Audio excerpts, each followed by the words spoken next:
Welcome to This Explainer. All right, today we're doing something a little bit different. We're not just going to sit here and dissect dry data. We are diving into something that could literally change the way you view your entire life. Look, millions of people around the world are searching for a deeper meaning, right? Like a real reason to wake up every single morning with energy and clarity. Well, what if I told you there's actually a specific, actionable framework for exactly that? The Japanese call it Ikigai. And listen, it's not some quick productivity hack or a trendy trick, it's an entire way of living. I am absolutely thrilled to guide you through this profound concept today, step by step. Let's get into it! To really wrap our heads around this, we need to start with this incredible story. Picture this. There was a Japanese woman, a dedicated mother, a school teacher, who tragically fell into a coma. Her doctors really weren't sure if she was going to make it. But while she was unconscious, she experienced finding herself in this peaceful, bright white space. And a voice simply asked her, "Who are you?" She answered, "I'm a mother of 4 children." But the voice replied, "We are not asking what you do, we are asking who are you?" So she tried again, "I'm a school teacher." The voice said, "That is your profession, but who are you?" She tried listing her religion, her gender, her culture, and every single time, the voice just dismissed it, pushing her to look deeper.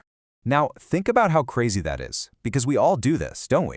We spend so much of our time completely wrapped up in our societal labels, just playing our daily roles. But in that moment, she realized she had spent her entire life playing those different parts, and had never actually asked herself who she was without all of them. The voice finally told her, "When you know who you truly are, you may return." And just like that, she woke up. From that day forward, she lived completely differently. She wasn't chasing a title anymore. She was searching for her true reason to exist. And that deeper reason she was looking for, that is exactly what Ikigai is. It loosely translates to the reason for being, or to put it even more simply, the reason you get up in the morning. Now, what's absolutely crucial to understand here is what Ikigai is not. It is not about making millions of dollars, and it has nothing to do with being famous.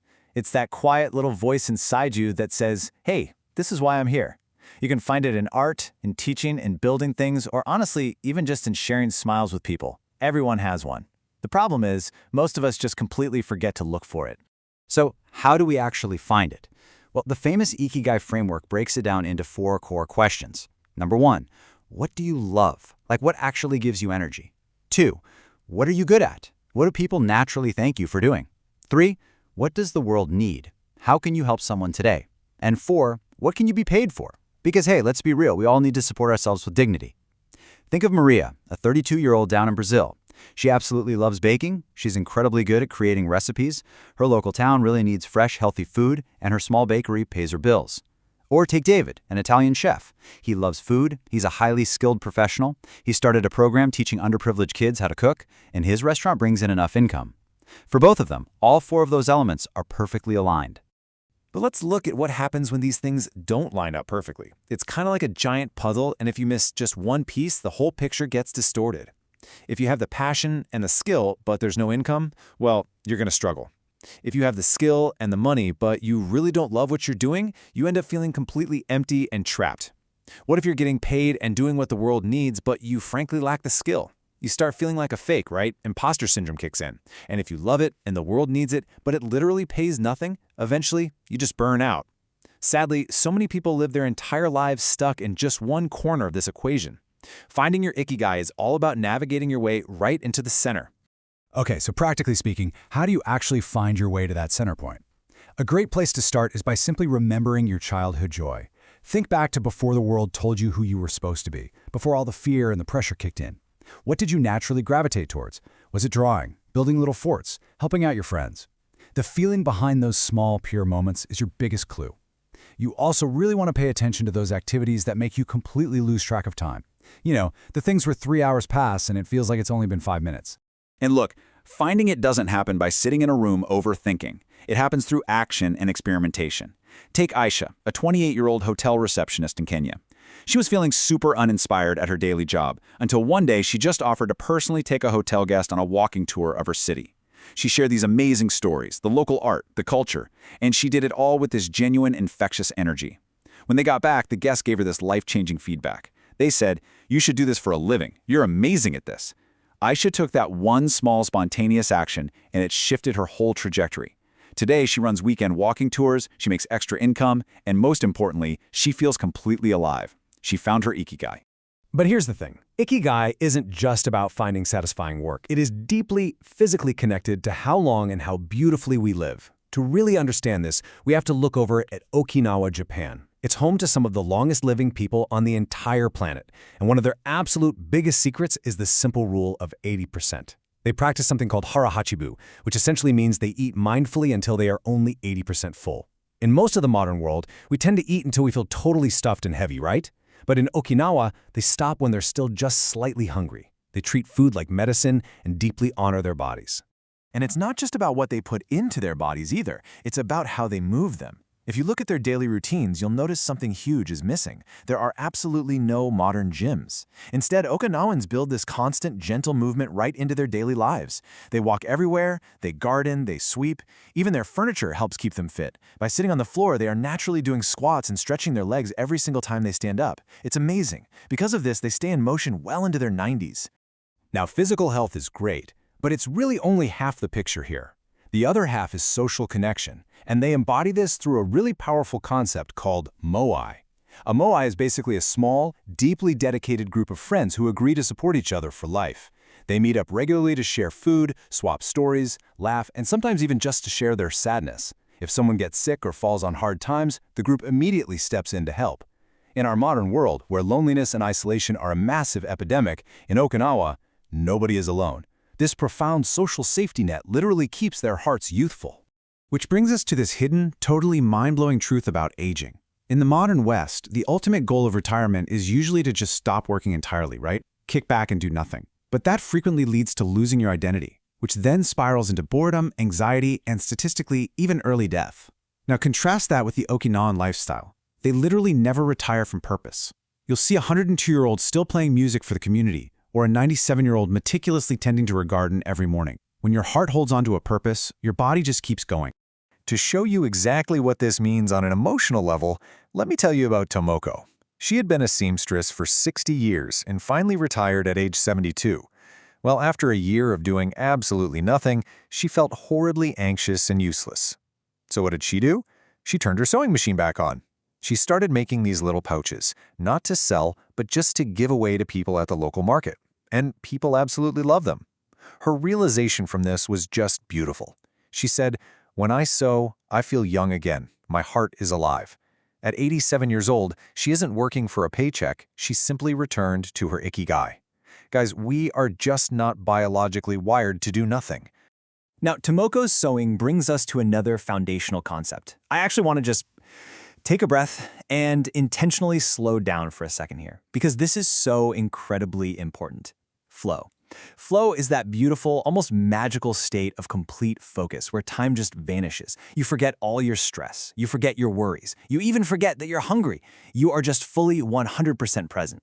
It's not about grinding to achieve some massive stressful goal. It's about giving your absolute unhurried attention to a small task, whether you're cooking dinner, fixing a broken machine, or just watering your plants. Flow is what brings you back to your true self. This comes to life perfectly in the story of Kenji, a traditional Japanese spoon maker. This guy doesn't use any loud, fancy machines. He has absolutely zero interest in going viral or making a name for himself. He just carefully shapes and polishes wood, hour after hour, completely lost in his craft. When a researcher asked him if he ever gets bored just making spoons all day, his reply was an absolute masterpiece. He said, "I'm not making spoons. I'm making peace with the world." The activity itself is the reward. So, if we take all of this, the purpose, the connection, the flow, a clear pattern really emerges. It's the daily wisdom of the Okinawans synthesized into 6 simple, livable rules. First, take it slow. Because when you actually slow down, you can feel life happening. Second, surround yourself with good friends who would walk through fire for you. Third, get in shape, but do it through daily, gentle movements. Fourth, reconnect with nature. It silently heals us. Fifth, give thanks for every meal and every person in your life. And lastly, above all else, live entirely in the present moment. That profound wisdom is echoed deeply by the elders in Ogamimi, which is known as Okinawa's Village of Longevity. I love this piece of advice from a 102-year-old woman there. She said, "Life gives us problems, but worry is a second problem we create ourselves." Think about that. She explained that when you finally let go of all the fear and the anxious worry, you can actually think clearly. And when your mind is clear, you find solutions, and suddenly that original problem just disappears. Letting go of that worry also ties perfectly into a really beautiful Japanese cultural value called wabi-sabi. Basically, it's the practice of fully embracing imperfection. Instead of endlessly chasing this flawless, Instagram-perfect, highly stressful life, you look for the beauty in the flaws. You find it in the cracks of an old bowl, the fading, changing colors of autumn, or the deep wrinkles on someone's face. Recognizing that things that are aging or broken are actually full of character and stories. That makes life significantly less stressful and so much more forgiving. And you know what happens when you stop stressing over perfection and embrace those flaws? You find way more room for joy. Laughter truly is medicine for the soul. If you ever walk through the village of Ogimi, you'll immediately notice that these elders laugh constantly. They are joking, they're teasing each other, they are celebrating the little things. They just don't take everything so seriously. And modern science entirely backs this up. Laughing literally boosts your immune system, it lowers your stress hormones, and it physically extends your life. Joy isn't just a byproduct, it is an essential daily practice. Okay, let's do a quick rapid fire of wisdom directly from these incredibly joyful elders. 1. Always have something to do. Meaningful movement keeps you alive. 2. Talk to people, even if you're feeling sad, because isolation just makes the soul heavy. 3. Keep learning new things. There was literally a 91-year-old man who told researchers he was learning a brand new musical instrument because, as he put it, age doesn't kill people, emptiness does. How powerful is that? And finally, do something that makes you feel useful every day, even if it's just telling a funny story or watering a houseplant. As we wrap up this explainer today, I want you to consider the cautionary story of a young man who watched his grandfather pass away with immense regret. You see, his grandfather had followed all the rules. He played it safe, worked super hard, saved his money, but on his deathbed he confessed something heartbreaking. He said, "I waited my whole life to live, and I ran out of time." Wow. The young man promised himself right then that he wouldn't make the same mistake. He started walking in nature, he learned music, he started helping others. He ended up earning a lot less money, but he lived vastly more. Life isn't about what you do, it's about why you do it. Which brings us to our final and honestly the most important question today. What are you going to do with this exact moment? Look, you don't need another degree, you don't need more followers, and you certainly don't need to pack up and move to Japan to find your Ikigai. You already have it right inside you. You are completely allowed to restart today, to just follow your curiosity and to find that quiet, simple reason you want to open your eyes tomorrow. So, what is one small thing you can do right now to step into your true self? Thank you so much for joining me on this journey, and I really encourage you, start living your Ikigai today.